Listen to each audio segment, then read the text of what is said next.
Você consegue identificar qual estrutura pode gerar dor no seu paciente que apresenta queixa de dor anterior ao joelho, principalmente quando sobe e desce escada ou ainda quando realiza agachamento? Neste vídeo falaremos a respeito de palpação do joelho, principalmente no aspecto anterior. Fique até o final, acompanhe todo este conteúdo para que você possa tirar dúvidas e agregar mais valor à sua investigação palpatória com o seu cliente. A melhor posição para realizarmos essa palpação do aspecto anterior do joelho é com o paciente mantendo o joelho fletido, sobretudo nessa posição 90 graus de flexão do joelho, e de preferência com a perna pendente fora da maca. Se o seu paciente consegue ficar nessa posição, ótimo. Se não, faça as adaptações que permitem alguma flexão desse joelho para que possamos ter um acesso melhor às superfícies articulares dessa articulação. Boa parte das dores no aspecto anterior do joelho podem estar relacionadas com desgaste articular, a osteoartrite, muito comum em pacientes que podem apresentar uma idade avançada, com sobrepeso, com predomínio maior em mulheres, mas que a gente precisa testar se essa dor de fato tem ou não relação com alguma degeneração, sobretudo das cartilagens que recobrem os côndilos femorais. Para isto, inicialmente vocês precisam localizar muito bem a base da patela, as bordas medial e lateral dessa patela e o ângulo inferior, ou ápice da patela, melhor dizendo. Do ápice para a base, nós teremos aqui esse intervalo que é compreendido por este osso sesamoide, e de borda para borda, de margem a margem, a gente também vai ter somente aqui a estrutura que compõe esta patela.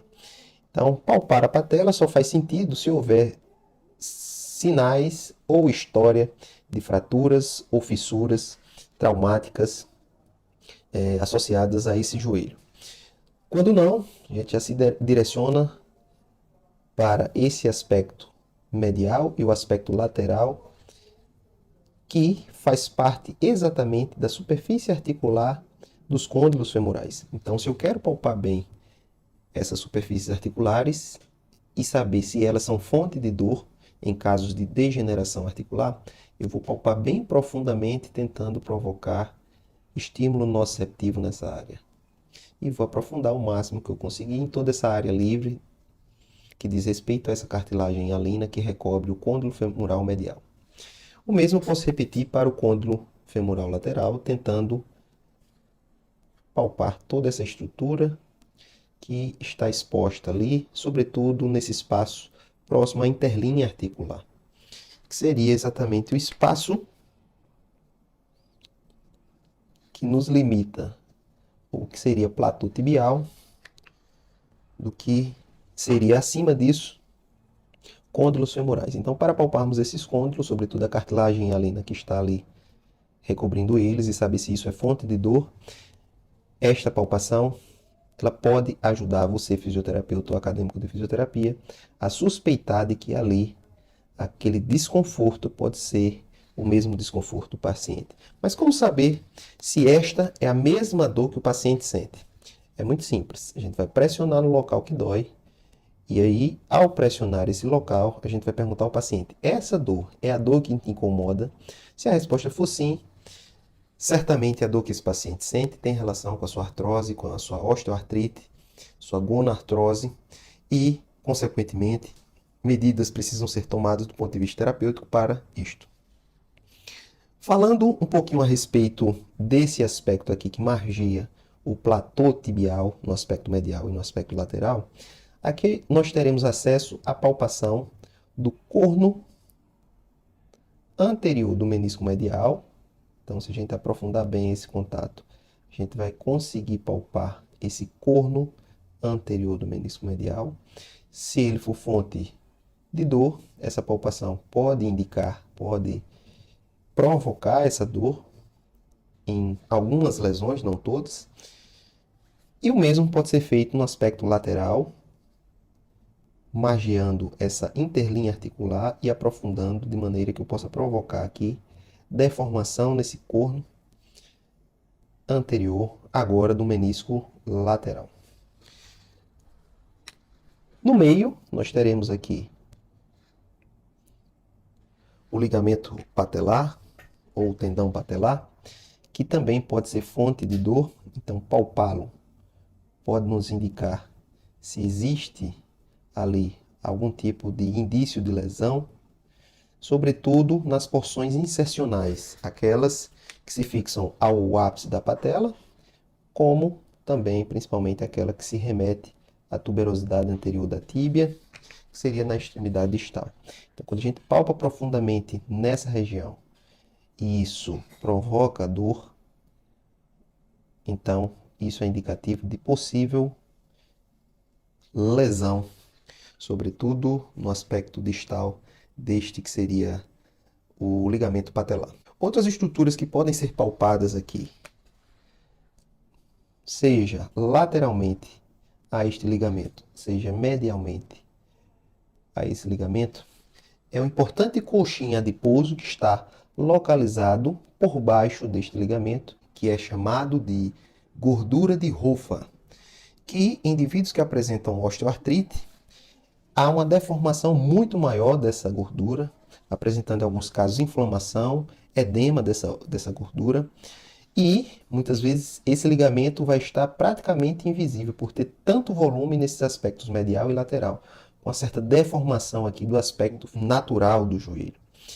Então, palpar sobre essas gorduras também pode indicar possível rofite nos pacientes que são atendidos, sobretudo com dor anterior ao joelho. Normalmente, essas estruturas elas não devem ser fonte de dor à palpação. Outras estruturas importantes nesse aspecto anterior, sobretudo no que diz respeito à inserção de tendões importantes aqui, são medialmente a pata de ganso, que é uma zona insercional, uma eminência óssea, onde se inserem ali 3 músculos importantes, a saber, sartório, grácil e semitendíneo. E outra estrutura aqui, outra eminência óssea, que está localizada no aspecto lateral, na parte anterior do joelho, que é conhecida como tubérculo de Gerdy. Ambas eminências ósseas podem nos dar a ideia de que os tendões e músculos que se inserem ali podem apresentar algum tipo de disfunção ou lesão. Falando especialmente sobre o tubérculo de Gerdy, a estrutura que se insere ali é o trato iliotibial. Então, dores nesse aspecto podem nos dar a ideia de que ou o trato apresenta algum tipo de disfunção, ou esse mesmo trato pode estar sofrendo algum tipo de lesão ou microlesão, principalmente em atletas de corrida, que apresentam também dor nesse aspecto distal do trato, em virtude de uma atrito excessivo entre o côndilo lateral do fêmur e esta estrutura que é muito importante aí para o joelho. Outras estruturas que são bastante importantes, que estão em posições que são antagônicas, aqui medialmente eu vou encontrar nesse aspecto uma estrutura cilíndrica bem fina, que pode também ser fonte de dor, que é útil para a estabilidade do joelho, que é o ligamento colateral medial. Incomoda, Ítalo, essa estrutura, essa palpação ou não? De forma análoga a esta estrutura, só que no aspecto lateral, aqui, sobretudo ligeiramente acima da cabeça da fíbula, nós teremos uma estrutura também aqui localizada, cilíndrica, que é muito importante para a estabilidade do joelho. Essa estrutura, que todos conhecem muito bem, é o ligamento colateral lateral, ou colateral fibular. Outra forma de chamarmos o outro colateral seria colateral tibial. Então, a melhor maneira de palparmos esses ligamentos seria em repouso. Se eu quiser estressá-lo, eu tenho que posicionar esse joelho em posições específicas, em varo do joelho, para tensionar cada vez mais essa estrutura. Incomodou? E, em se tratando do colateral tibial, se eu quero provocar algum tipo de estiramento, tensão maior sobre esse ligamento, para desencadear dores que o paciente apresenta, eu posso realizar um estresse em valgo desse mesmo joelho. Ligeiramente acima da base da patela, nós teremos acesso ao tendão do quadríceps e por baixo dele se localiza, aqui nesse aspecto distal do fêmur, uma bursa muito importante, que é a bursa suprapatelar. Então, palpá-la e perceber se existe ali uma alteração de volume, principalmente com relação ao lado contralateral sem sintoma, é muito importante para identificarmos ali bursites ou alterações relacionadas a esta estrutura, que pode inclusive provocar inibição muscular e ainda limitar ganhos funcionais para um joelho em reabilitação.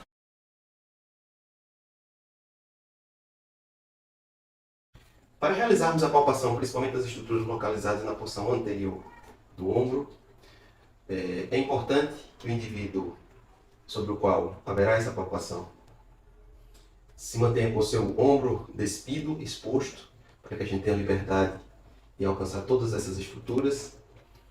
E é importante que vocês pratiquem à medida que a gente for passando cada um dos detalhes. E se possível for também que vocês façam as mesmas ilustrações no seu voluntário. Lembrando que algumas palpações elas podem causar dor, então deixe o seu voluntário previamente avisado. Para iniciarmos, vamos falar da clavícula, suas convexidades e concavidades. Então, a clavícula, que é esse osso que está localizado na parte anterior e superior do ombro, ela é bastante sinuosa. Ela vai apresentar uma convexidade inferior, uma concavidade superior na porção proximal e uma outra concavidade inferior, juntamente com convexidade superior, daquela que seria a porção distal dessa clavícula. Cada uma dessas concavidades e convexidades são pontos importantes de inserção de músculos que têm relação com o ombro. Um deles é o deltoide, principalmente o feixe anterior, que vai se inserir na concavidade inferior da clavícula, na porção distal dela. Outro músculo que vai se inserir também nessa porção distal é o trapézio, fibras descendentes, que vai se inserir na concavidade superior, superior dessa mesma clavícula. O feixe clavicular do músculo, que é o peitoral maior, vai se inserir na convexidade inferior, enquanto que o esternocleido occipitomastoideo, o ECOM, vai se inserir principalmente o seu feixe clavicular, vai se inserir aqui sobre a concavidade superior da clavícula, que é localizada proximalmente. Então, cada uma dessas bordas ela pode ser palpada, trazendo alguma informação adicional a respeito dos músculos que ali se inserem. Logo, se houver dor a essa palpação, isso pode ser indicativo de espasmo muscular protetor de algum dos músculos que se inserem ali. Outro acidente anatômico muito importante, que vai estar localizado muito próximo aqui a esse sulco, que é chamado de sulco deltopeitoral, é um acidente que é próprio da escápula. Esse acidente anatômico ele é chamado de processo coracoide. Se você já foi antecipando aí, parabéns. O processo coracoide vai estar localizado ao nível desse sulco deltopeitoral e ele pode ser fonte de dor, mesmo porque 3 músculos se inserem aí. Um deles é a porção curta da cabeça do bíceps, ou a cabeça curta do bíceps. Outro, o peitoral menor, com seus 3 feixes. Em alguns livros de anatomia ele vem com 4 feixes, que podem vir da segunda à quinta costela, se inserindo ali nessas costelas. E também o músculo menor, que é chamado de córaco braquial. Logo, palpar ao redor do processo coracoide pode indicar se existe espasmo muscular protetor em algum desses feixes musculares, indicando a necessidade de tratamento de um desses elementos. A partir daí, vamos falar de acidentes anatômicos localizados no húmero. E, para que a gente seja direto ao ponto, a gente vai falar da cabeça do húmero.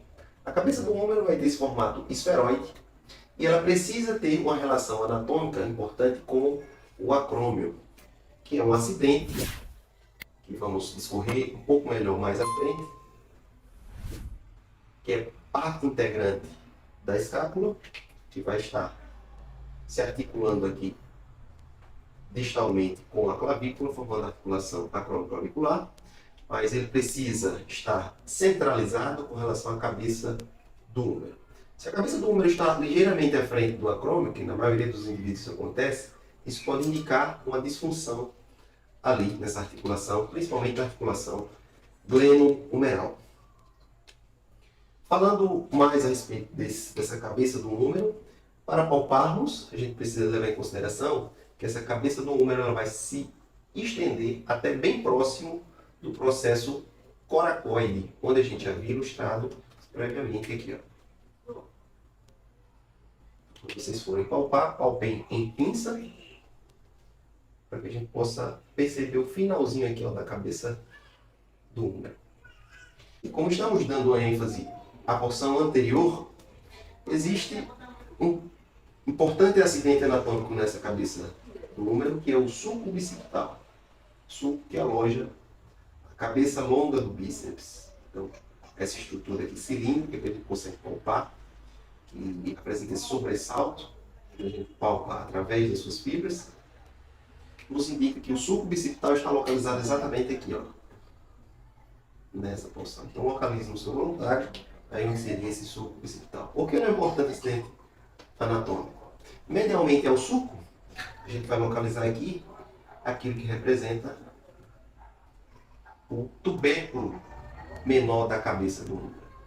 Quem se insere ali é um importante músculo do manguito rotador, chamado de subescapular. Então, se palparmos profundamente abaixo do deltoide, pode estar palpando ali o tendão do subescapular. E se formos um pouquinho mais além, quando a gente aprofunda o contato aqui entre a cabeça do húmero e o processo coracoide, a gente vai estar testando principalmente ligamentos coraco-humerais, que são muito importantes para a estabilidade anterior da glândula humeral. Falando sobre o que está lateralmente ao sulco bicipital, nós teremos aqui o tubérculo maior da cabeça do húmero.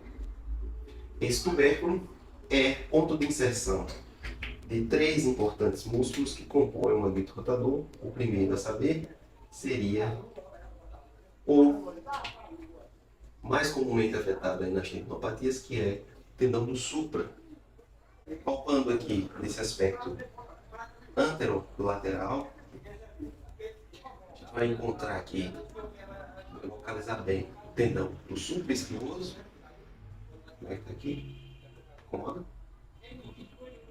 A maioria dos indivíduos pode haver um desconforto nessa palpação. Mais posteriormente aqui a esse tendão, nós teremos dois outros tendões de músculos importantes que se inserem também no tubérculo maior da cabeça do húmero. Um deles é o infraespinhoso e o outro é o redondo menor. Ambos vão estar localizados nessa porção posterolateral da cabeça do húmero e podem ser fonte de dor na palpação. Como é que está aqui? Incomoda? Algumas outras estruturas anatômicas podem ser testadas ao nível do ombro, que são de extrema importância, sobretudo para fisioterapeutas. Uma delas é a articulação que se forma entre clavícula e externo, a articulação externo-clavicular. A outra seria a acromioclavicular. E a terceira seria aquela que a gente conhece como sendo glenohumeral. Vou mostrar como a gente pode avaliar para saber se essas articulações apresentam algum tipo de disfunção e se sim, o paciente ele vai reproduzir uma dor que normalmente é familiar durante o teste de jogo articular para cada uma dessas articulações sinoviais. Para testarmos essa articulação, que é a externoclavicular, com o apoio dos polegares, vamos apoiar primeiro um polegar, depois sobrepor o segundo ao primeiro e vamos realizar um leve deslizamento no sentido crânio-caudal. E vamos perguntar ao paciente ou ao voluntário o que é que ele sente durante essa palpação. Me conte aí, o que é que você sentiu? Incômodo leve. Ok. Isso já seria um sinal indicativo de disfunção da articulação externo-clavicular. Outra articulação a ser palpada aqui nessa mesma posição seria a acromioclavicular. Para isso a gente vai ter que pinçar o acrômio, que já foi destacado aqui, e pinçar também a extremidade distal da clavícula. E realizar um movimento que seria de cisalhamento. Então vou deslocar o acrômio para frente, a clavícula para trás, e no momento seguinte fazer o movimento oposto. Se isso provocar dor ao paciente, como é que você se comportou durante esse movimento? Incomoda um pouco? No primeiro movimento, incômodozinho leve, no segundo, uma dorzinha aguda. Fraca, mas aguda. Mas foi desconfortável, né? Então isso já nos indica que essa articulação também precisa ser tratada, assim como a externo-clavicular. Para realizarmos o mesmo teste de jogo articular para o ombro, nós podemos pinçar também a cabeça do húmero e pinçar, principalmente, o acrômio. A articulação em questão que a gente está avaliando é a articulação glenomeral. E você pode perguntar, mas eu não deveria estar pinçando a glenoide? A glenoide é parte integrante da escápula. Quando eu fixo a escápula por intermédio do acrômio, é como se eu estivesse estabilizando essa escápula. E ao estabilizá-la, eu vou realizar esse movimento aqui. Ó. Vou levar a cabeça do húmero para frente e para trás e vou perguntar ao meu paciente o que é que ele sente durante esse teste. O que é que isso provocou? Mudou leve, do movimento para frente. Ok. Nesse caso específico, ele apresentou disfunção tanto da externo-clavicular, como da acrômio, como da glenomeral. Eu deixo aqui um forte abraço a todos, fiquem com Deus e até o próximo vídeo. Palpação da emergência das raízes nervosas de C5 a C7. Para tanto, o examinador deve se projetar lateralmente a região cervical, principalmente com as polpas digitais dos polegares, a fim de que estas polpas possam realizar uma pressão no sentido lateral, a fim de encontrarmos proeminências ósseas relativas à posição de cada uma das vértebras avaliadas. Para realizarmos essa palpação, nós vamos tentar provocar, ao nível dos processos transversos, uma compressão sobre cada um dos níveis neurológicos a serem avaliados. Isso deve acontecer com a palpação posterior ao ventre do ECOM.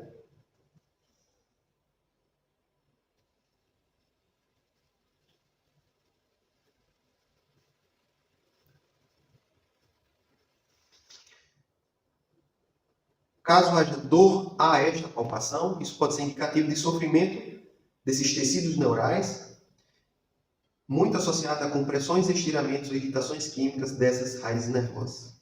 Palpação do plexo braquial. Para realizarmos essa palpação, primeiro deveremos localizar exatamente o ponto de Erbe, local onde o plexo vai estar mais superficial, que normalmente se situa ligeiramente acima do terço médio da clavícula.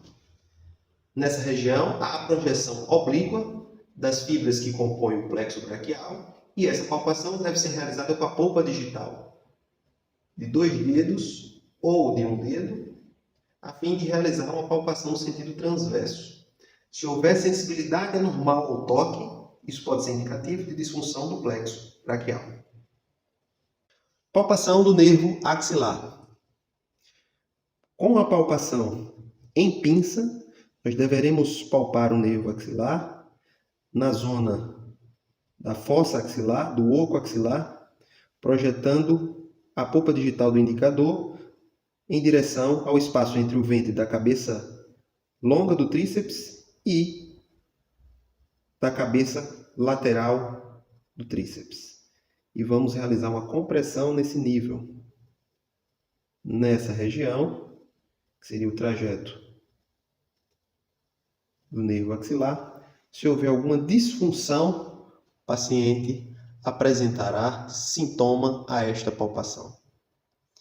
Ainda nesta posição, nós teremos acesso àquela que é a borda superior da escápula, que no mesmo nível do terço médio da espinha da escápula, haverá ali a localização da incisura supraescapular, onde se projeta o nervo homônimo, ou seja, o nervo supraescapular. Então, nessa zona, a gente vai tentar comprimir bem esse nervo supraescapular. Palpação do nervo mediano. Na região medial do ventre do bíceps, nós deveremos projetar a polpa digital dos dedos, tentando buscar estruturas cilíndricas ali localizadas, sensíveis à palpação. E deveremos descrever a trajetória no sentido do nervo a ser avaliado, sempre provocando uma pressão firme a fim de deflagrar sensibilidade anormal a esta palpação. Na região distal do punho, nós deveremos palpar profundamente, principalmente entre os tendões do palmar longo e do flexor radial do carpo, onde se situa o nervo mediano. Palpação do nervo ulnar. Para realizarmos essa palpação, descreveremos uma trajetória muito semelhante à palpação do nervo mediano, medialmente ao ventre do bíceps. Entretanto, ao nível do cotovelo, deveremos descrever uma trajetória na palpação por trás do sulco epicôndilo olecraniano, a fim de perceber se existe nesse sulco alguma sensibilidade anormal à palpação, sempre realizando uma palpação no sentido transverso dessas estruturas e sempre perguntando ao paciente se isso provoca algum sintoma. O mesmo deve ser feito distalmente ao punho, próximo ao tendão do flexor ulnar do carpo. Palpação do nervo radial. No nível distal da inserção do deltoide no húmero, nós deveremos provocar uma palpação mais profunda, tentando buscar alguma área sensível no trajeto deste, que é o nervo radial, seguindo até o epicôndilo lateral e descrevendo uma trajetória muito semelhante àquela que seria do músculo braquiorradial, sendo que distalmente o ramo superficial ele vai estar muito mais fácil de ser palpado, seguindo também uma trajetória projetada para o primeiro metacarpo, incluindo a zona da tavaqueira anatômica e também do segundo e terceiro metacarpo. Já o ramo profundo, nós deveremos projetar uma palpação um pouco mais profunda no ventre daqueles que são os extensores do punho e dos dedos. Palpação do nervo femoral. Medialmente ao ventre do músculo sartório, nós deveremos realizar uma palpação no sentido transversal ao trajeto desse nervo.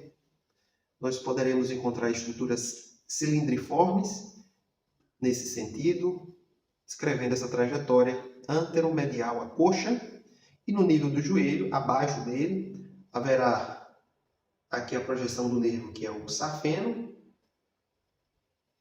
que apresenta um dos ramos sendo projetado em direção ao ligamento infrapatelar. Palpação do nervo obturatório. Ele descreve uma trajetória próxima à linha média da face interna da coxa, onde nós poderemos projetar a polpa digital dos dedos, no sentido de investigar se há alguma estrutura cilindriforme sensível a esta palpação neste território. Palpação do nervo cutâneo lateral da coxa ou cutâneo femoral lateral. Ele vai emergir por baixo do ligamento inguinal, ao nível da EIAS. A gente pode tentar comprimir essa região, tentando buscar zonas sensíveis à palpação, bem como no trajeto lateral da coxa. Com a polpa digital dos dedos, nós poderemos investigar se existe alguma área sensível à palpação no trajeto deste nervo. Palpação do nervo ciático, esse que é o talvez mais popular de todos os nervos, que apresenta a maior incidência de disfunções. A gente pode palpar no trajeto posterior da coxa, nas imediações daquela que seria a linha média da face posterior da coxa. Na região poplítea ele sofre uma bifurcação, sendo que o ramo, que seria o lateral, ele vai bordejar medialmente aquele que seria o bíceps femoral. Esse ramo recebe o nome de fibular comum, enquanto que aquele que é descendente é chamado de nervo tibial. O nervo fibular comum, na altura da cabeça da fíbula, ele se bifurca também, formando os ramos que são fibular profundo, que descreve essa trajetória entre o tibial anterior e o extensor longo dos dedos. Distalmente, na região do tornozelo, ele vai ser palpável entre os tendões do tibial anterior e do extensor longo dos dedos e vai se projetar até o espaço entre o hálux e o segundo pododáctilo.